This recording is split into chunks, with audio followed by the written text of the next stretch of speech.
Hello. Today I chat with Hollis Robbins, who is the new Dean of Humanities at the University of Utah. And I went in just because I was like, wow, pinging her on Twitter, she seems like she's doing smart stuff. It's actually she's thinking in a really smart way about the world and how to scaffold students' learning, how knowledge production works, and also how technology, how the humanities of the past and in the 19th century can still inform the future of technology in the present. And so it's a really cool conversation. I totally recommend you check it out, especially if you're interested in how humanities can make us understand our present moment, and also how we as a society can do knowledge production. So hope you enjoy this episode with Hollis, and bye.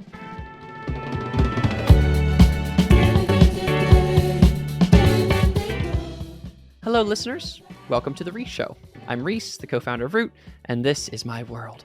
I believe this century is a turning point in human history, and I'm here to help you navigate it. I hope you come away with a new understanding of the scientific, technological, and societal trends that are poised to radically reshape our world, and how you can work with those trends to become a live player in building a solarpunk future. And today, to dive into all of that, I'm excited to chat with Hollis Robbins. Hollis is the incoming Dean of Humanities at the University of Utah, and she's written a variety of excellent books on African American literature. She's also one of these really interesting, curious Twitter people. So Hollis, thanks for being on the show and welcome.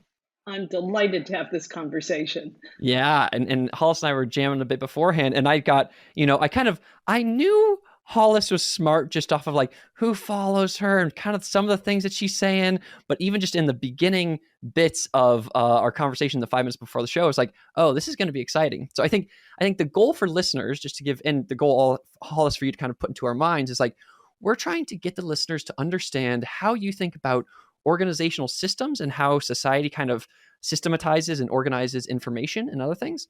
And then also, I think to do this mapping, so much about the 19th century, is to kind of map the 19th century and the post office and the telegram and all of that into the 21st century to get some kind of learnings there.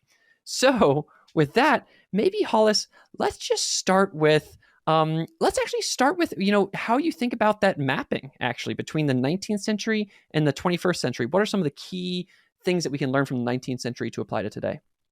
Excellent. Well, first of all, I love the way you put it in terms of organizational systematizing. And what is it that we all agree on, right? And one of the things that we all agree on is that today is June 14th.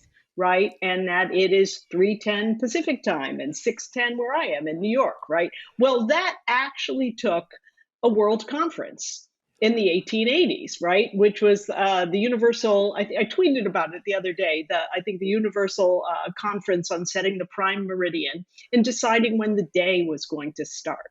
Right. So prior to that, towns had a sundial, and that there was some sort of organization on what the day was and what the calendar was. But the history of humankind, at least in the Western tradition, is a big history over what day it is. Right. We've got and what time it is. You've got your Gregorian calendar, you've got your Julian calendar, you've got your Jewish calendar, you've got all sorts of calendars. Right now, pretty much around the world, we have general agreement on what day it is. That's a 19th century phenomenon. And Great. even a question like when that the day starts at midnight instead of the day starting at noon or at 8 a.m. Right. Yeah. Like for me, like my day actually starts at like 5:30 or 6 a.m. when I get up, but it started at midnight. But that took a global agreement. Whoa. And one of the things that I find so interesting about the 19th century is all of these global agreements. There's postal agreements. There were agreements about, border disputes, of course. There was agreements about universal pitch. So your concert A, right? If you're a musician at all, you want to know what your A is the same A as everybody else, right? And there was a universal agreement about that. And, so as we go into new technologies and have some agreements about, about crypto, or about anything else, right? That there needs to be agreement on what is what. And all of this impulse was very much a 19th century impulse. Love it. Yeah, that's interesting. And it's one of those funny things where it's like, we are just born into this world, but we never take a second to challenge it. We're like, oh, why is midnight the start of the day? Exactly, You right? know what? We should start a revolution. We should say just start at 4 a.m. and we're the 4 a.m.ers and like it'll be better for XYZ reason and we'll kind of start a movement. But that's interesting. Do you think it was a function in the 19th century? Was it a function of globalization or was it a function of kind of like industrial revolution, like Taylorism style stuff? Or what was it a function of? Well, it's a great question. And the most important, the most pressing reason was the trains, was the Yeah. railways. You could deal with sort of disputes about time and date in a sort of general way. You'd be a little late, whatever. But when two trains are coming down the same track in opposite directions, you want everybody to be literally on the same page in terms of time.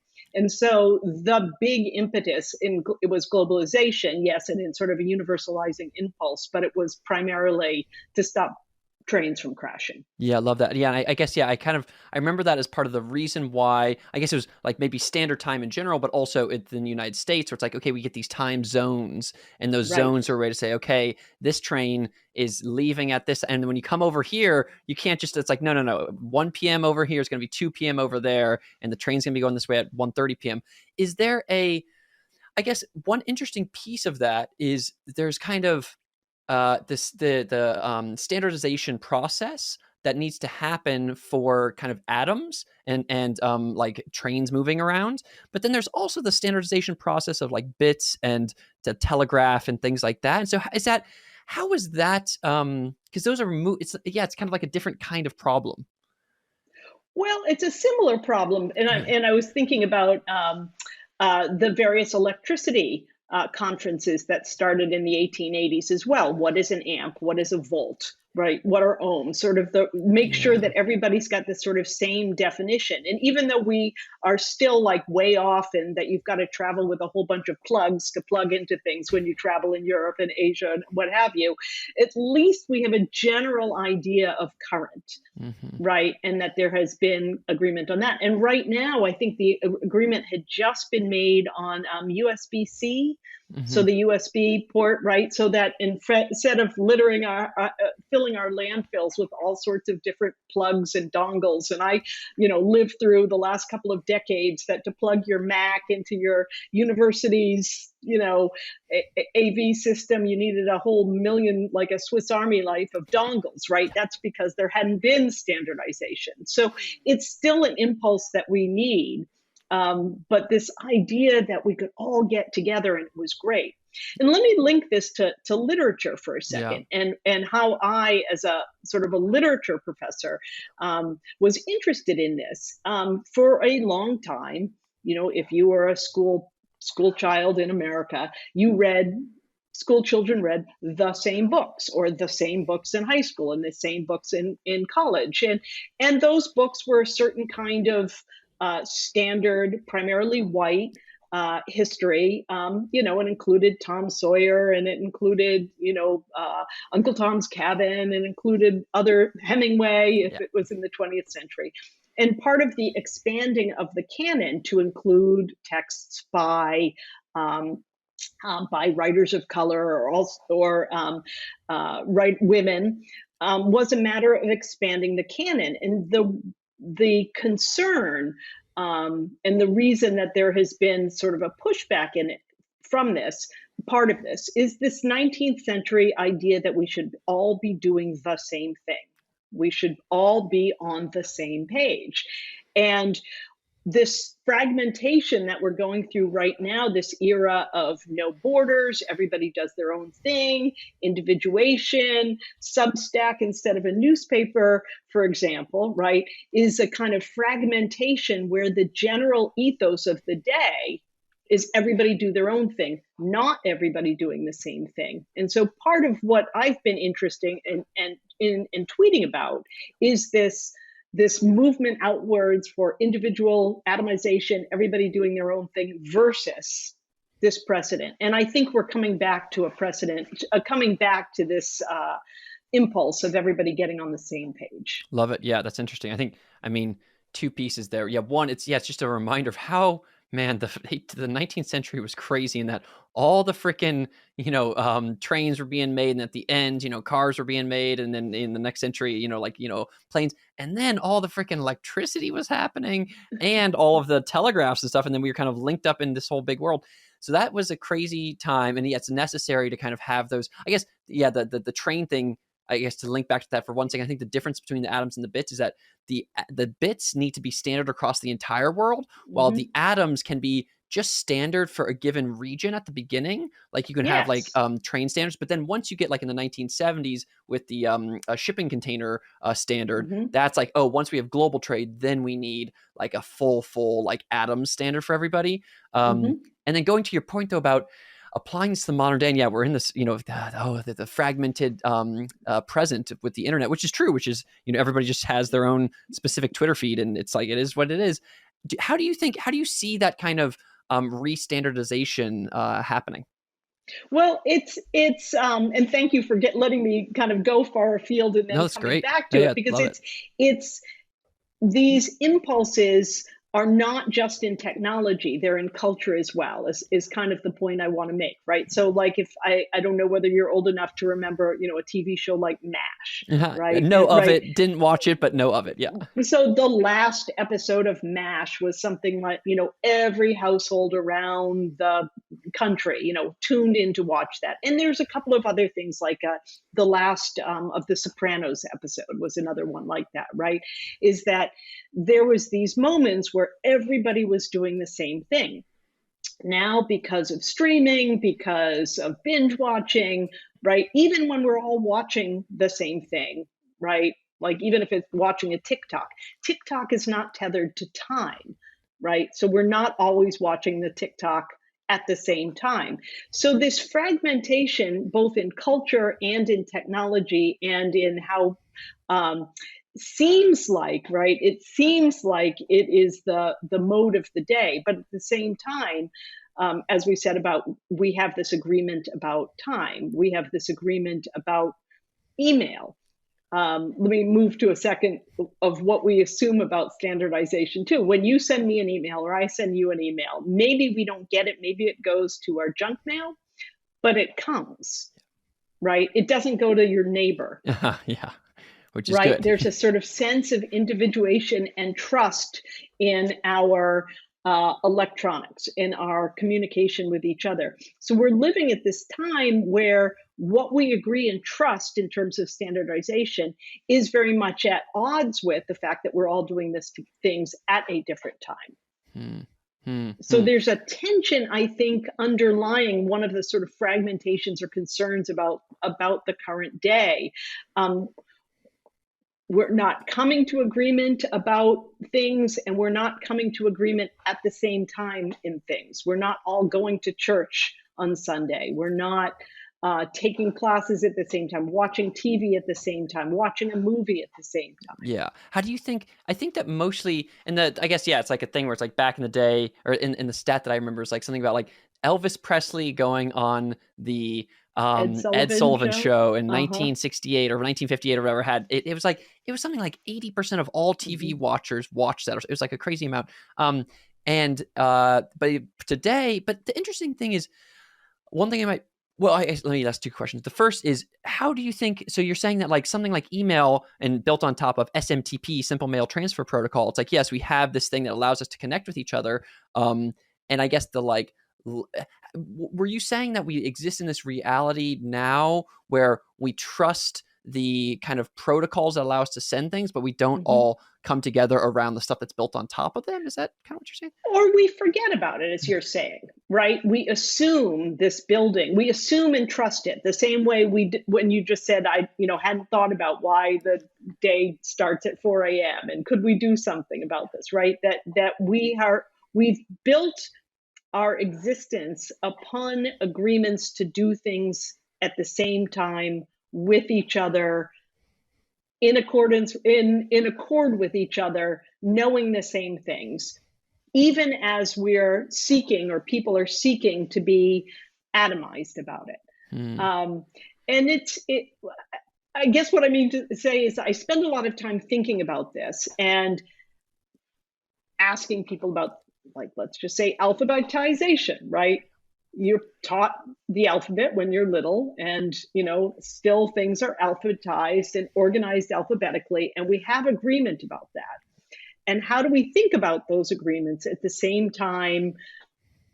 It's like, get rid of your newspaper and go on Substack, and we don't need any agreement about anything. Mm-hmm. And it is a kind Mm-hmm. of impulse for statelessness, Yeah. anonymity, pseudonymity. Yeah.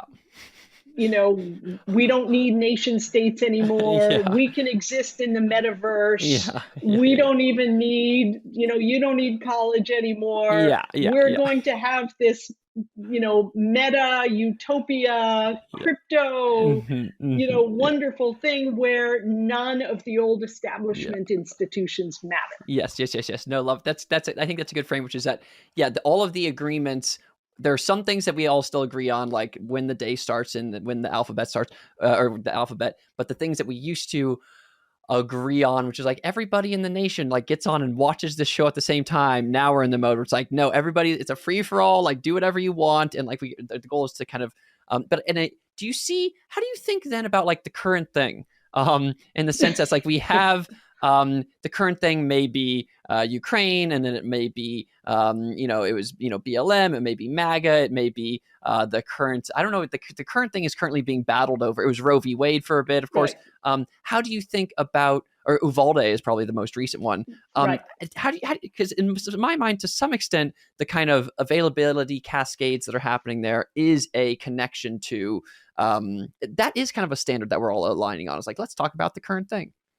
Right. And that's the desire, right? Mm-hmm. And that's what I thank you for sort of pulling us back to that. That's the desire. There's a desire for us all to be on the same page.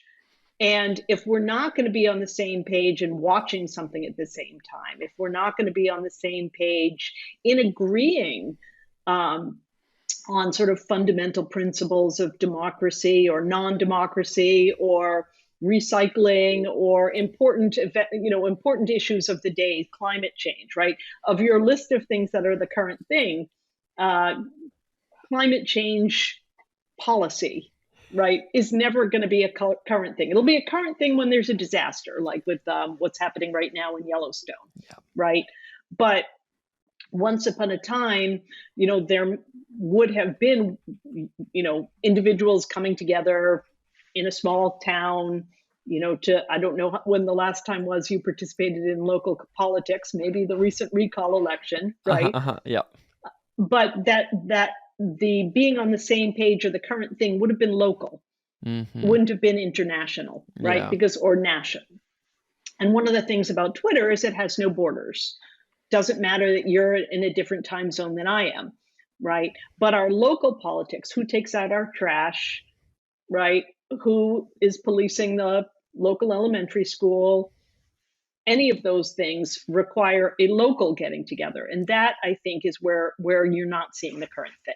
Yeah, that's interesting. Yeah, no, I love that. I think that that's true. And I think that, yeah, it's just like, it's quote unquote the nationalization of politics or whatever, where it's like all that matters is Right. like everybody contributing to the random Texas Democratic dude whose name I'm forgetting right now. It's like they're all contributing to his Democratic campaign because it had, Right. But then it actually didn't move the needle on that at all or whatever. So I think it makes me think of a little bit of like some of the work actually that we're doing at Root is with this project called Tweetscape, which looks at the Twitter community clusters and then is like prioritizes the top information from a community cluster. And so you can kind of like look at the current thing for a given community cluster. And so that might be some of this like new restandardization of like what people are talking about or what people should be talking about. Do you see other, or in your mind, what kinds of things, like, is this a should question of like some things that we should be doing to like realign around better kind of agreements that we have on the internet? Like, would you like to see more of that? Well, that's a good question. So let me answer by going around back to one of the things I did in preparation for this, for our conversation, is I looked at your Goodreads, right? Nice. And I looked at, first of all, you have excellent taste. Thank you. And you seem like, I saw Sapiens and I saw, all sorts of interesting books about people, And I would about say human sapiens. Let me just beings. claim sapiens plus plus, just so I don't get, because sapiens is like anybody's like brother who's like who like Yeah, is yeah. kind of into coding, like you read sapiens, but like sapien the double doubting on sapiens, Okay, it's an Yeah, any awesome case, book, any case, any case, any case. Thank you. Yeah. yeah, yeah, yeah, yeah. I just, it was the one that was in my Oh, head, totally, but I totally. saw it was, there were so many books about human beings. So it seemed to me that what you were trying to do was you're trying to understand us. Like, No. how did we go from whatever pre-evolutionary, pre-Neolithic, hunter-gatherer, whatever societies to SMPT?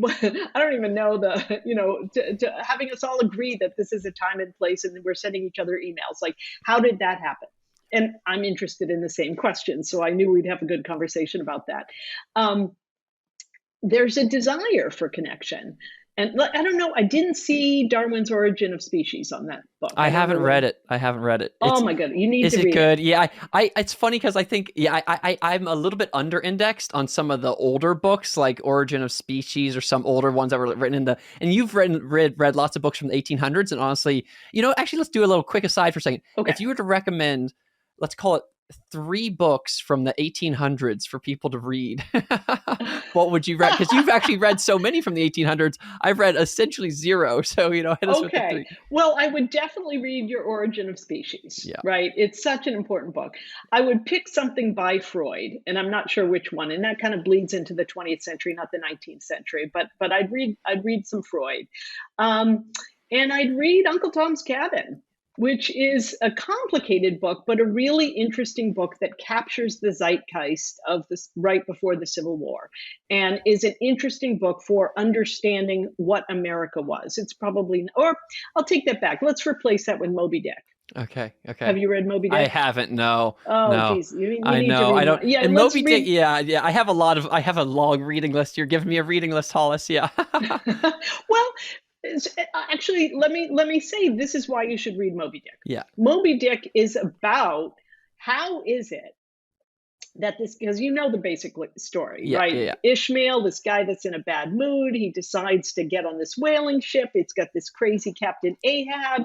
Ahab's got a missing leg because this whale, Moby Dick, has bitten it off, and he wants to get him back, right? So how is it in 1850, right? It would be possible, because it was, for a ship captain to actually steer his boat on a collision course with one particular whale. Because even if it's fiction, what Melville does is show with the science of the time, with what we knew about whale migration patterns, with what we knew about trade winds, with what he knew about whale behavior, with what the technology was for whaling at the time, it was eminently possible. That's friggin' organization, right? And so you come away with that, and why there was a market in whale oil, and what people were using the whale oil for, and how umbrellas were being made with the baleen from like whalebone, right? And this entire history of the 1850s or the 1840s to 50 is there in this book. All of the market and all of the science that would allow Ahab to meet up with Moby Dick again. Yeah. That's what that book is about. No, that's a good pitch, and I think overall it just makes me think. So yeah, that one, and then Origin of Species. I mean, I think they're these crucial.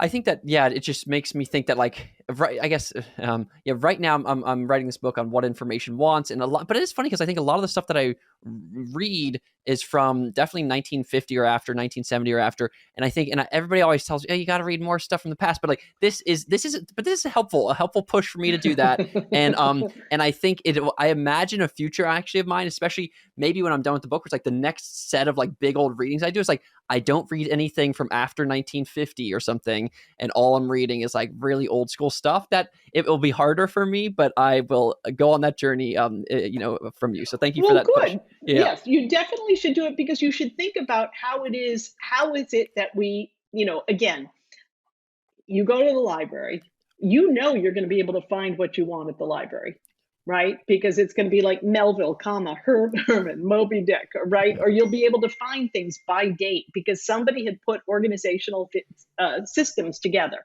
Let me ask you a question.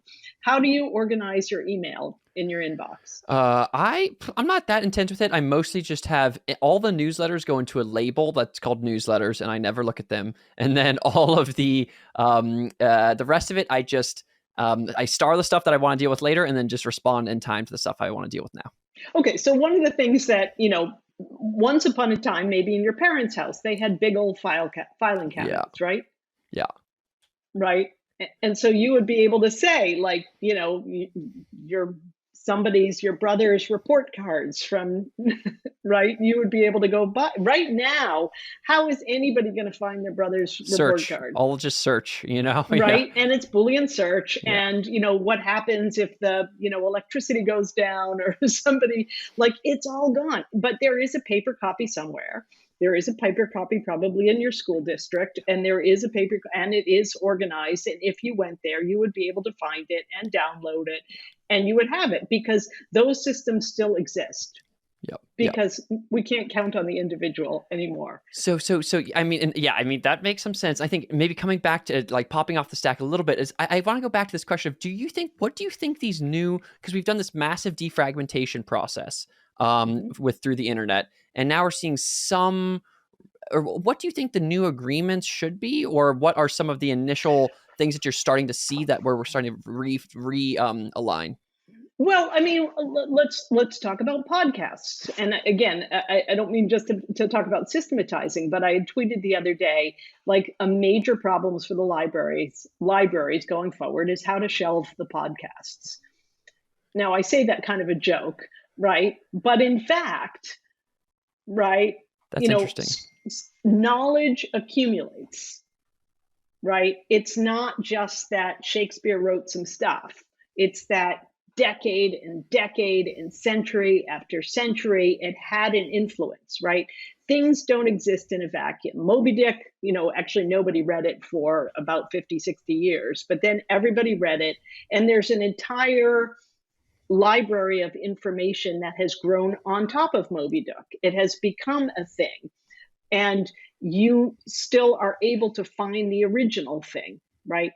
So if somebody writes a book and nobody ever reads it, right, it's lost. And one of the things that the 19th century was very interested in was oblivion, right? Which is what happens when something is said or uttered or written or built and then disappears. You don't hear people concerned about oblivion, right? But consider oblivion for a second, right? What if TikTok went away and somehow nothing was ever going to be able to be saved? What would happen to all of that? Does anybody think about this? Archive.org does, but no one else. Right. But as a species, right? As somebody who read Sapiens, like, we're at a point where it is quite possible that 99.9% of what is uttered and done and said today could disappear entirely. Yeah. I think it's interesting. I think what my initial response to that is that so much of our current information is optimized for virality rather than retention. And so everything on TikTok is optimized. You get it out there, it's watched in the next 48 hours. And if not, it just goes into oblivion, essentially, because there's so much of this stuff. And maybe if it's good enough, it ends up on the person's top videos page. And the funny thing, though, is I don't know. I'm not, I guess when I think about like, yeah. So and in some ways I'm not sure if I'm fine with that. I think that for that to be a thing where it's like good stuff happens and then, but yeah, there's, I mean, I do want some things obviously like knowledge, like Wikipedia, and for there to be a better and more robust Wikipedia in the future that's visual and networked and all that stuff will be a good thing. But I'm not sure. I think it's okay to have a lot of, I mean, I think us as a site are too over-indexed on the virality side. But then we should have some, I think that the other weird thing though is that like, the folks in the 19th century were worried about oblivion, but in the 21st century, stuff just kind of naturally, like the computer naturally holds the bits in the hard drive. And so you don't really need to worry about that much because it's going to be there. And even if it goes away, there's still like way too much information. So it's like we kind of lost one thing. Who really cares? Right. And I think that there's a way that people are struggling with this, right? Mhm. And I think young people particularly are struggling with this question of what is the present, what is the future, what is the past, and where are the grown-ups? Where are the grown-ups who are supposed to tell me what was important, Mhm. what is important now, and what do I need to be heading toward in the future, right? Mhm. That is, if you think through, what I started by talking about, or I was talking about Origin of Species and understanding of how we developed as human beings, over millennia. And whatever structures there were structures of, your born into some sort of community. People tell you things, don't touch that, don't eat this is how you kill that, this is how to build a house, these are the things that you should know. And you then pass those on. That kind of human interaction is, I don't hear very much about it these days, right? You stick a laptop in front of some kid and say, and our best and the brightest are saying, let the kid explore. Don't dominate the kid with what he or she needs to know. Let the kid explore, and that's how we're going to have brilliant entrepreneurial founders. Well, that's nuts to me. Yeah, and it's nuts because we're not. They just get on the internet and they're like, "Well, this is a crazy place out here," and they follow whatever rabbit hole they're going to follow without any direction. Correct. Yeah, Correct. I super agree with that. I think that there's a like the quote unquote old school path was kind of sad in some ways. It's like you did your thing, you did your work, and then you knew what you were going to do, and blah blah blah. You're at IBM for the next 45 years. Congrats. But then the new we've pushing the other way is like, okay, follow your passion. And what that means is there's no guardrails, and you can just fall down an alt right, alt left, alt whatever, alt center rabbit hole, and before you know it, you're just like putting NFTs out there, not actually helping anybody or whatever. No offense to my NFT friends. Um, is that so? Exactly. So what kind of and so is that kind of one of the so providing some structures around how to help people navigate their future in the internet or where we should go as society? Well, I spend a lot of time, again, I was a professor for many years and am a dean. And as a dean, what a dean does is work with faculty and departments in a university, um, supporting faculty in deciding what's important for the next generation to know, Yeah. right? So we have an excellent philosophy department full of excellent people who are studying Asian philosophy and studying games, studying John Stuart Mill, studying, and I kind of, as a dean, what an administrator does is look over the sort of universe of philosophical knowledge out there and saying and supporting faculty and saying, yes, these are the kinds of things. How do we make sure this isn't lost? We have an English department. Do we have people teaching medieval? Do we have people teaching African literature? Do we have people teaching Chinese literature? Is the entire tapestry of knowledge being maintained, supported? Do we need to hire more people here? Do we need to teach more classes there?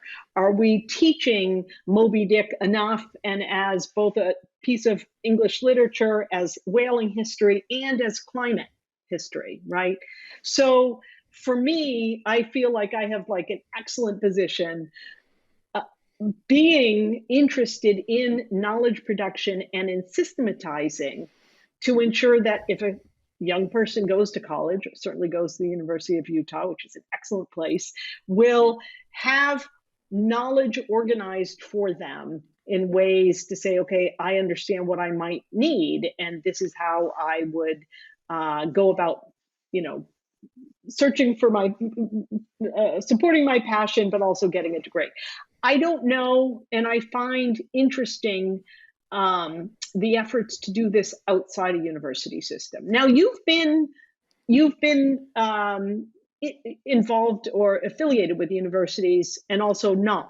Yeah. Is that correct? Yeah, I taught blockchain ethics at the MIT Media Lab for a bit, but I do not have I just have a bachelor's in computer science. I don't have a PhD or anything. It's all good. But how do you see the Yeah. relationship with the function of the universities Good and outside the university? Yeah, good question. I think there's two ways I want to go with that. Well, first I want to say, I think your frame on how to be a dean of humanities is really cool, and that seems correct. Just like, here's all the ecosystem of knowledge that exists, and which stuff should we prioritize, and how can we give students a path to help them like understand the cool stuff that happened, for the last like 300,000 years or whatever you want to call it, and to understand that so that they can take it forward with their life and live a better life, or push forward the boundaries of that knowledge production, either or. I think when I think about that, for what's worth, before going to your question about how universities should interact with self-learning, I guess they're kind of the same question though, which is, I think for me, if I were to want to give I didn't really do well in school. Like, school was not really a thing that I was into. I think because so much of it, there are two kinds of learners I've heard, or so, I don't know. There's like macro learners who like want to see the big picture and then fit everything into it. And then there are people who like the specifics and then like build up the macro picture from that. And I think so much of school was about all the specifics. And so when I was like going and doing stuff, I was like, okay, cool, I'm in this class on geology or, the history of the slave trade in West Africa or whatever. And it was all so, it's specific in your first primary sources and all this stuff. And it's just like, I'm just like, but how does this connect to like the big picture, where it's like, something I wanted to hear was like, oh, and I think, the triangle trade is like a good example of this, or how drugs moved, and there's tobacco and there's opium and there was alcohol and rum. And so I think for me, when I imagine, I think also part of it, and maybe this is me giving you unsolicited advice here on how to do your great. dean of humanities job, but I think it's like, if you can create within students, obviously it's like the classic loving to learn and the self-reinforcing feedback loop that helps them. But I think honestly, one of the best things that you could do is like help them. And for me, it's getting excited, going to Goodreads, knowing how to find the best books on Goodreads, knowing how to go to YouTube and find amazing stuff on YouTube, and going to Wikipedia and finding amazing stuff on Wikipedia. And then after you do all those things, and the goal should not be, for me, it's not about more knowledge production. I think we have so much knowledge production, but it's about knowledge curation and also how it will impact your own life, and what you're doing in the world. And so I think if you can learn wisdom from the past, go for it. But if you want to like learn about the history of the, West African slave trade to like do more knowledge production, that should be only for a tiny, tiny, tiny percentage of students. So that's kind of my thing. But I think the key point there for me is that some primary sources are good, but I think overall I would want 90% of the time to be on, 30% YouTube, 30% Wikipedia, 30%, Goodreads books, and then 10% like academic articles or whatever. And that's actually a very healthy way to think about it, right? I mean, universities are needed. Like, I feel like my life, or my passion, as it were, or my profession is pushing back against oblivion, right? And like one of the biggest disasters, the destruction of the Library of Alexandria, and all the knowledge that was lost there, all the texts that were, utterly lost, that are in oblivion now, right? And what universities can do are make sure that there are disciplinary routes, that, we have somebody who knows their Shakespeare, right? And then we have people in the film program, which is in a different school, who are going to be making movies and Netflix that are sort of take Shakespeare themes and are making something new, and, in a different kind of school, or who are Teal Fellows and Hamlet, or some sort of funny mashup like that, right? So we need both. We need what happens inside the university, and we need what you were describing, right? The kind of porous borders that bring the knowledge that can only be produced in a kind of hothouse environment where somebody spends 15 years on a book. Yeah. And then we need those sort of ambassadors to the real world, to say, and I think your Goodreads page was an example of sitting at the border, taking these books and saying, this is how they could be useful to you or to me. No, and I think there's the other thing I'd say is, I might even not use the term.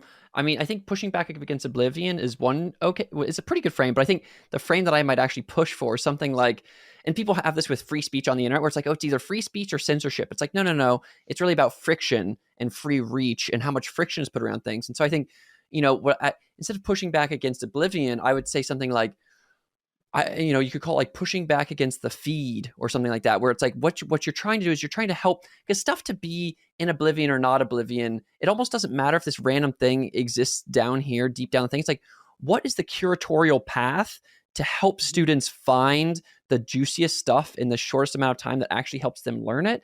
And I think that, like, you call it pushing forward towards like a scaffolding, scaffolding maximalist or something. I don't know. Right. You go, and then I think I want to transition topics to tech and sci-fi, but yeah, go for it. Excellent. No, what I think scaffolding is, again, that's what scaffolding is, a kind of a physical manifestation of systematizing and organizing, right? And we talk about learning as a kind of ladder and a scaffolding. You learn this, you learn this, you learn that. And thinking about scaffolding as a kind of organizational theory, which is, how we get at the library. But it's also in terms of, you think about a calendar system as scaffolding time, right? And, you've got your months and your days and your years, and you're dividing things up into, and who depends on what, and what depends on, what came before. That systematizing itself and that impulse is also pushing back against oblivion and chaos. It is to say, let us organize our universe, let us organize our knowledge, because that's the only way we're going to be actually talking to each other. Exactly. Yeah. Exactly. I like. Yeah.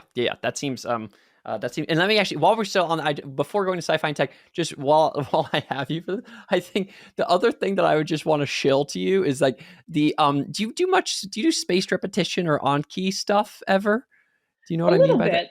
I know a little bit about sort of the memory stuff. I guess for me personally, when I think about oblivion, you can essentially imagine my life in two forms. From age 0 through 30, I was technically learning stuff. I learned about geology and sedimentary rocks, and I learned about something about chemistry when I was in 15.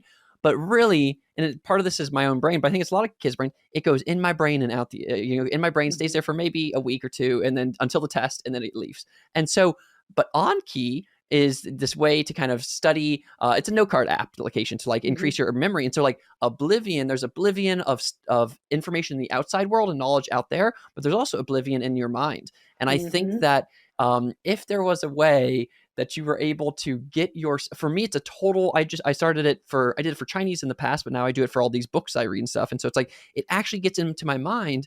Wow. And so if you were able to have some experiments at University of Utah where you had people doing spaced repetition and actually making a habit of it for the rest of their lives, that for me is like the most anti-oblivion thing that I can imagine. I love that. And I know, I'm not sure I'm going to pronounce his last name right. Andy Matushak.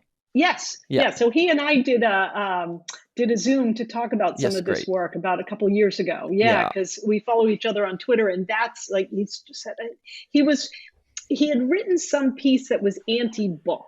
He says, we're going to get rid of all books. And I'm like, yeah, no. Right. And so, it was a friendly conversation, but yeah, he is so bright and so smart. And I'm so glad to know that that's been helpful to you. Yeah. I think it takes a certain kind of diligence, to go back to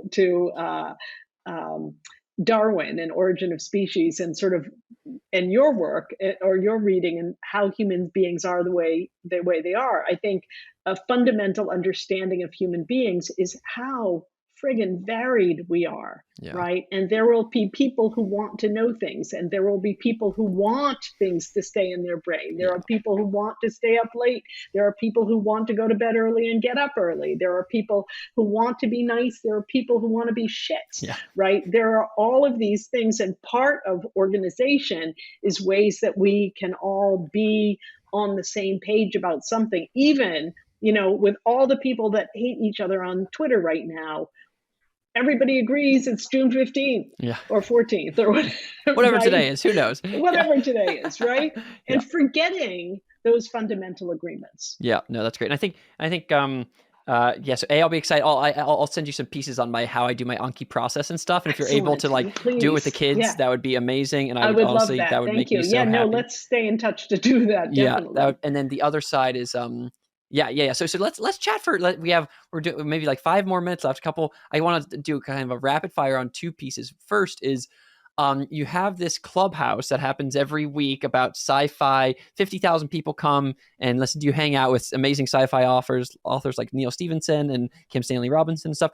Could you tell us maybe like, A, like why you do it, and B, like is there like, one or two like cool learnings that you've had from that on like how sci-fi impacts reality or something? Well, we spend a lot of time thinking about what science fiction is, which is to think about the science part of this as a character, right? That you have human beings, then you have a scientific discovery or a scientific, invention or going to another planet or something, and that the humans interact with each other and the science. So if you think about, again, old school texts like Frankenstein as a science fiction, or 20,000 Leagues Under the Sea, those are kind of adventure stories with science.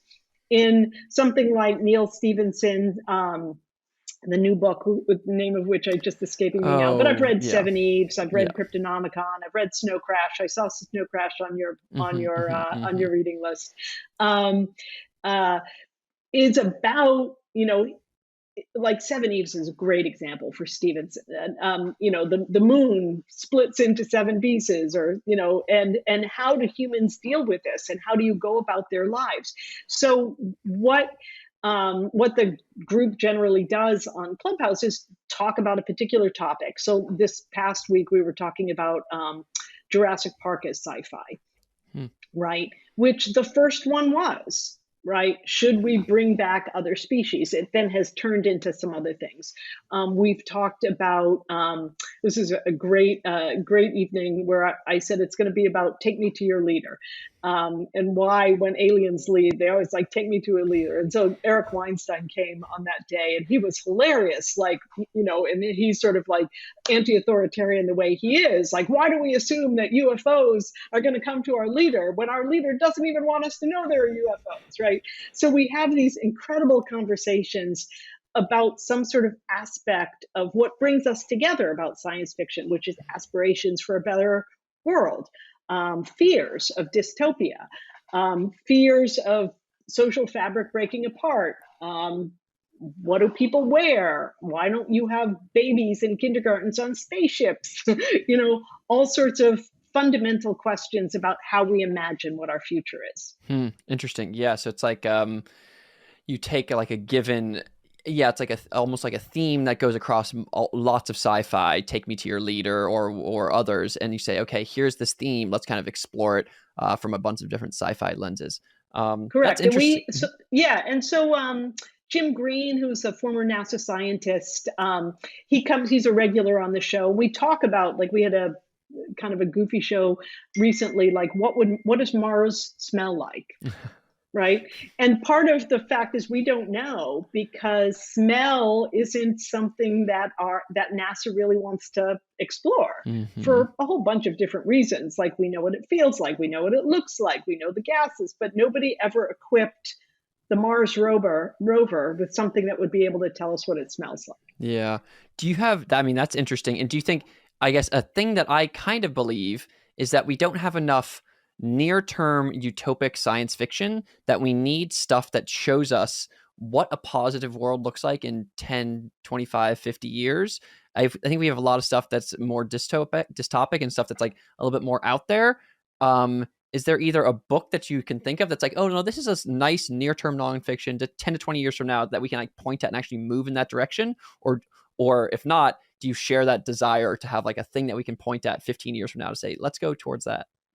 Well, I think Andy Weir's The Martian is actually a pretty good version. We get a lot of pushback about colonization, what it would mean to colonize Mars, and all sorts of things. And, people like to dunk on Elon Musk. I like the idea. I like the idea of going to Mars, only because it gives us all a common purpose, whether we should or not, whether we should be feeding the hungry or not. These are important questions. But as human beings, that's been our impulse, right? That's been our impulse, is to, in the Star Trek, go where no man has gone before, or no human or no individual has gone before. And, Star Trek is a great example of optimism. Yeah. Right. It's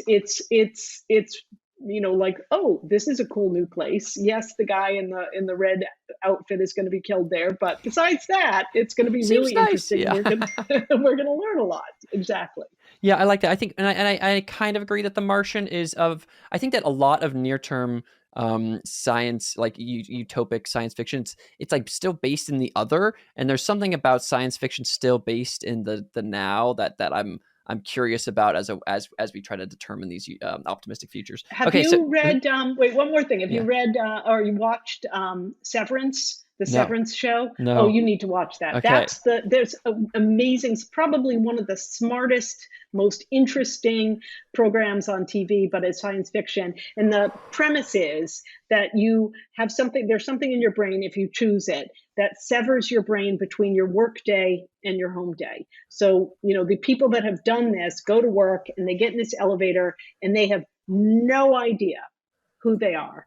And they spend the day at work and they, have their work day. And then they go up the elevator and go home and they have no idea what they did. So it is completely severed lives, and what opportunities and fears and problems arise from that. But you need to go see it. I just Googled it and it has a 98% on Rotten Tomatoes, and so Oh, I'm sold. So I'll check it out it's soon brilliant. and let you Yeah, know when I do. Well, with that, thank excellent. you. I think we should wrap, but thank you so Okay. much, Hollis. And I think for our listeners, if you want to go to University of Utah, it sounds like there's cool humanities stuff Yes, happening there. And excellent. so that is one good place. The other thing is you can check out Hollis on Twitter. She's at Anecdotal, Anecdotal. So if you want to look at and understand how, the 19th century informs the 21st century, or how we're doing standardizations of society, or how to take a humanities lens on tech, those are good places to check her out. Is there any other final thing that you want to say to our listeners before we leave, Hollis? Well, no, this has been delightful. I will say that my handle, Anecdotal, has to do with I am going to win the Nobel Prize in economics someday for quantifying anecdotal value. When you hear a story and it's a story that changes everything for you, how does that work? And what exactly is an anecdote that does that? And what is the value of having a really good one? Ooh, that sounds so juicy, and we'll leave that for our listeners to DM her with Excellent. that question. Well, thank you so much, Hollis, and thank Thank you you. everybody for listening. Goodbye.